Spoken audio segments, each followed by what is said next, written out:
Everyone Needs a Little Hero. Chapter 9. Surprises and Shelves. Hero crept through his house as quietly as he could, back to his room.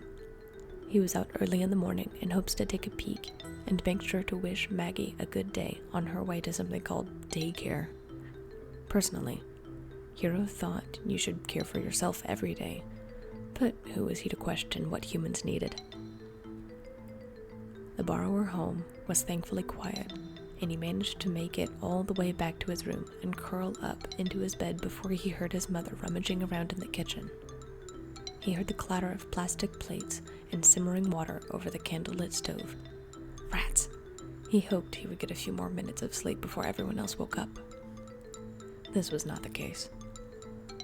Hero closed his eyes and pretended to sleep for less than 10 minutes when he heard his door open and a hand grasp his shoulder. Hero, it's time to get up. You're coming with us to go borrowing, said his brother, Tyron. Hero stretched and tried pressing himself under the covers more, but Tyron wasn't having any of it. Get up! Dad got me up. Do you want him to get you up? Hero's dad, Casper, was relentless and blunt when getting the children up for the day. There was no doubt that Hero would have been pulled out from under the covers and stood on his feet if his dad woke him up. Okay, said Hero sleepily. Yeah, sure, you've got 5 minutes to get ready, said Tyron before he left Hero's room. Thankfully, Hero was already dressed and used the time to stretch and enjoy the comfort of his bed before drowsily shuffling to the kitchen. Morning, Mom, said Hero as he came into the kitchen and saw a stack of pancakes in the middle of the table. Atlas and Callie were already eating while Tyron sat nearby fastening his shoes, pancake in his mouth. Morning, Hero, his mother replied as she wiped off her flour-dusted fingers. Sleep well? Yeah, did you? Asked Hero as he took a pancake and tore at the edges. The warm, sweet bread had a faint smell of banana. Of course, when he slept all through the night, always good, said his mother. Hero's dad exited the bedroom, fully geared up, and kissed his wife before grabbing one of the circular discs and heading for the door. Day's wasting. Let's go, he said gruffly, 1 foot already out of the front door. Bye, Mom, the boys called as they chased after their father, strapping on their gear as they walked. Their father had a list of things they needed to borrow for the day, and evidently the plan was to have the boys carry most of the stuff to keep him agile. As they walked, they saw a few other borrowers also heading out to their own borrowing adventures. They smiled and waved, but everyone needed to get going if they wanted to make the most of the morning while the humans were out and about. Hero couldn't help but think about where the humans were going, and if the humans in his care were busy today. Perhaps he would go take a peek and say hello to one of them. Sam, maybe? Yes, Sam. He was 1 floor away. They went to the lift and made just in time for them to take it a couple of floors to one of the kitchens they frequented. The strands of light whirred by, making a blur of light before they made it to the right level. It took only a couple of minutes to arrive at the floor joist of the human's kitchen. Now that they were there, their father turned to face the 2 young teenage boys. Do you remember what we're here for? He asked. Chia seeds, oil, basket, fruit, and tissues, said Tyron. Good. And for the bedroom? Asked their father, now looking for Hero to answer the question. Yarn and thread? Hero wished he sounded a little more confident, but those were the things that they were running low on the last time he checked their supplies. Correct, said his dad. Remember to check for sounds and humans. Tyron looked at their father, confusion resting in his face. You're coming with us, though, right? Asked Tyron. Hero's father nodded, but pulled his lip into a partial smile. Yes, but Tyron, I want you to take the lead, said Casper. Tyron's face immediately lit up. "Really?" he asked eagerly. Their dad nodded and stepped to the side to let the middle child lead the way. Hero knew that Tyron was nervous. It was always a bit nerve-wracking when going outside the cover of darkness and the close walls. Still, Hero had done it a lot recently with his heroing work and felt less timid in stepping out onto the tiles of the human kitchen. Hero watched his brother intently lean forward by the electrical cover, listen, and then crack it open. Tyron listened again. It was like he was taking a test, and their father was the ultimate grader. Hero's brother could pass or fail on a single decision, and Tyron obviously didn't want to fail.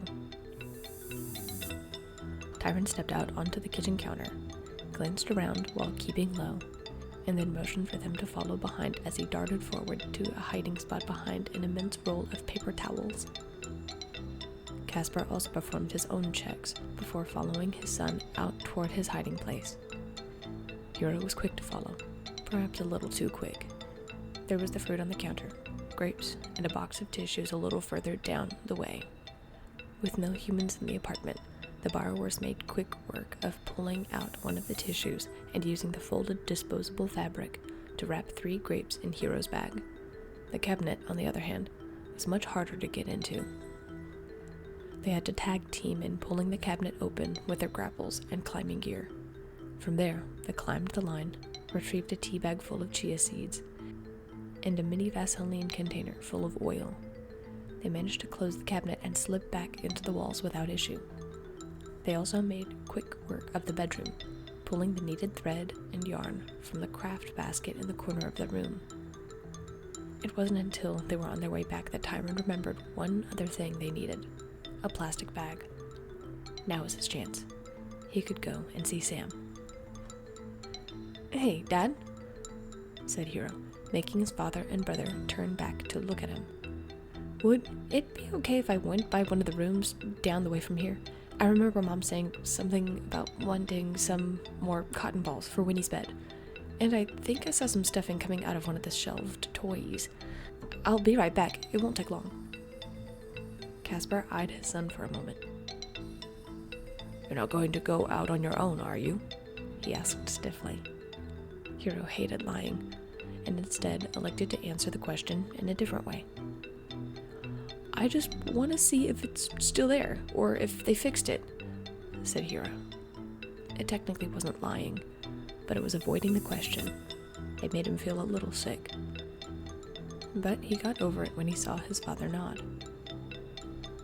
"Very well, we'll wait for you by the beams for a while. Remember, your mother needs these things. If we need to make it back home, and I go back to the beams, you need to be there. Otherwise, I'm coming to look for you," said Casper. "Yes, Dad. Bye, Tyron. Have fun," said Hero, as he turned and began running off to Sam's room.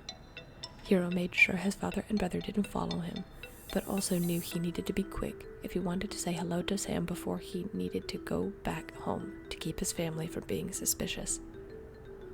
One floor away, down the passageway, and over 2 of the beams, and Hero found himself along the entrance and the trim he used dozens of times to get down onto the shelves. He cracked it open, light flooding into the darkened corridor, and he peered out into the human world. He noticed instantly that Sam was in the process of pulling a hoodie over the top of his head, and his shoes were out from the closet. Was he going somewhere? The borrower glanced at the bedroom door and, seeing it was closed, slipped out onto the top shelf and began climbing down. He shimmied down to the top of the shelf and called out to his friend. "Sam?" He tried to keep from shouting to get the boy's attention, but his hoarse whisper was a little louder than what he wanted it to be. The human boy immediately stopped moving and cautiously turned around to look up at his shelf. Hero smiled and gave a small wave to his friend, to which Sam returned the gesture and finished readjusting his oversized clothing. "Hey, Hero," said Sam. He glanced over and checked the door before climbing onto his bed and standing to be at eye level with the borrower. "A long time no see. Where have you been?" Hero couldn't help but smile at the fact that he didn't flinch or back away as he saw Sam's head crest over the ledge, even if it did remind Hiro of the differences in their sizes. Sorry, things have been hectic. I had some things to get together, but I wanted to come by and say hello. Are you going somewhere today? I don't want to keep you, said Hiro. Sam shrugged and grasped the top of the bookshelf with his right hand. We're going to the park, I think. Some of my friends are in town, so we're going to go see them and probably get some lunch. You'll probably say no, but you're welcome to come along if you want, said Sam. Hiro did like the idea of getting to hang out with Sam, but also needed to get back. He also didn't like the idea of letting too many people know about him. Sorry, but I can't today, sighed the borrower teen. I hope you have a lot of fun, though. Thanks, grinned Sam. Hey, I have a few minutes. Want to see the new game I got? Sure, smiled Hiro. Sam grabbed his electronic device, logged in, and pulled up the game as he continued to balance on the top of the bed. This new game was some kind of survival game, where you had to collect sticks, brush, and food. It was something called, Don't Be Hungry or something like that. Sadly, Hiro and Sam only had a few minutes to see the game when they heard the doorknob jiggle. Hiro's heart leapt into his throat as he hurriedly dropped to the ground and laid against the top of the bookshelf. Sam, on the other hand, jumped and bounced off of the bed, so he was now on the floor wrestling on his shoes. Sam? Are you ready? Sam, you don't even have your shoes on. Come along, we're going to be late, said Sam's mother. Hiro could just barely see the top of her head from where she was standing. Sorry, Mom, said Sam. I grabbed everything you should need, but make sure you grab your scarf and gloves just in case, she said as she hovered in the room.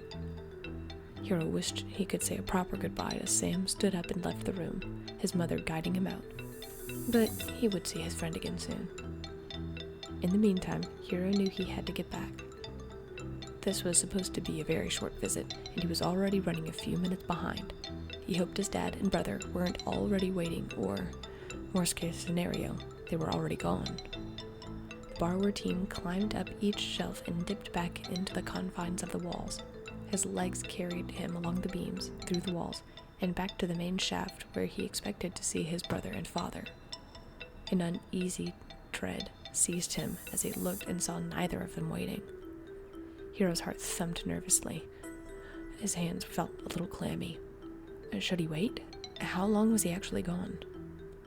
Thankfully, one of the floor neighbors, Bracken, was walking nearby with his backpack of belongings. Bracken, did my dad and Tyron come through here already? Asked Hiro, nervously awaiting the answer. The mid-20s borrower paused, just long enough to give Hiro a nod. He was limping still from the sprain in his ankle, and he refused to rest for more than a few hours. Yeah, they were waiting there when I came through. I said they were waiting for you. They probably went back already, he replied. Rats!